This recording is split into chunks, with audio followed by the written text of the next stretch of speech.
ইস্টবেঙ্গল হোক কিংবা মোহনবাগান, দুই ক্লাবেরই ডার্বির টিকিটের যে লাইন এবং ডার্বির টিকিটের যে কাউন্টার, সেখানে কিন্তু দেখা গেল না চোখে পড়ার মতন ভিড়। মাত্র কয়েকজন তারা টিকিট সংগ্রহ করতে এসেছেন, কিন্তু প্রশ্ন হচ্ছে এই ম্যাচটার কিন্তু যথেষ্ট গুরুত্ব আছে। দর্শক বন্ধুরা, আপনারা অবশ্যই জানেন যে আর মাত্র একটা মাস পরে কিন্তু আইএসএল শুরু হচ্ছে, 1-1.5 মাস পরে আইএসএল শুরু হচ্ছে। ফলে এই ম্যাচটার গুরুত্ব কতটা সেটা আপনারা সকলে জানেন। কিন্তু 25শে জুলাই ডার্বি হলে তার ঠিক 1 মাস 10 দিনের মাথায় শুরু হবে আইএসএল, যার মধ্যে আবার আগস্ট মাসে ইস্টবেঙ্গলের এএফসি কাপের ম্যাচও রয়েছে। সুতরাং এই ডুরান্ড কাপের ডার্বি কিন্তু হেলাফেলা করার নেই।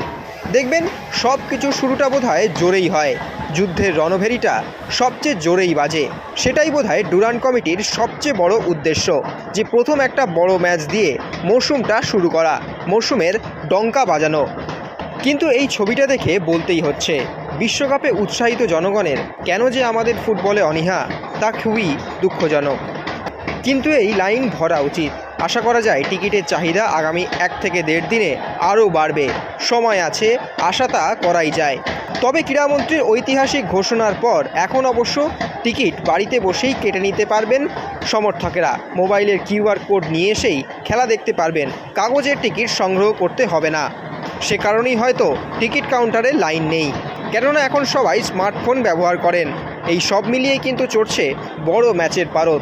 একদিকে পানাগিয়েটিস নতুন কোচ, কিন্তু দলটা পুরনো মোহনবাগানের ক্ষেত্রে, আর অন্যদিকে অ্যান্টোনিও লোপেস হাবাস, যিনি কলকাতা ময়দানে পুরনো, আবার ইস্টবেঙ্গলে প্রথম, এবং ইস্টবেঙ্গলের দলটাও কার্যত নতুন। সব মিলিয়ে ডুরান্ড কাপের ডার্বির পারদ কিন্তু চড়ছে নতুন বনাম পুরনোর লড়াই নিয়ে।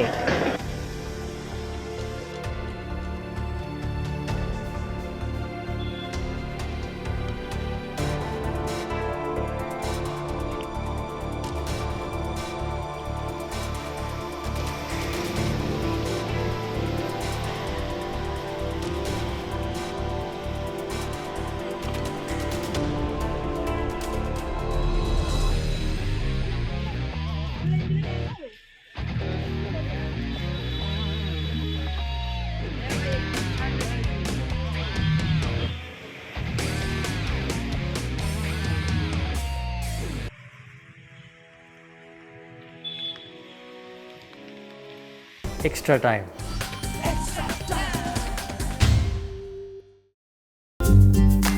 লেটেস্ট নিউজ আর এক্সক্লুসিভ ভিডিওর সঙ্গে আপডেট থাকতে এখনই সাবস্ক্রাইব করুন আমাদের ইউটিউব চ্যানেল। বেল আইকনে ক্লিক করতে ভুলবেন না যেন।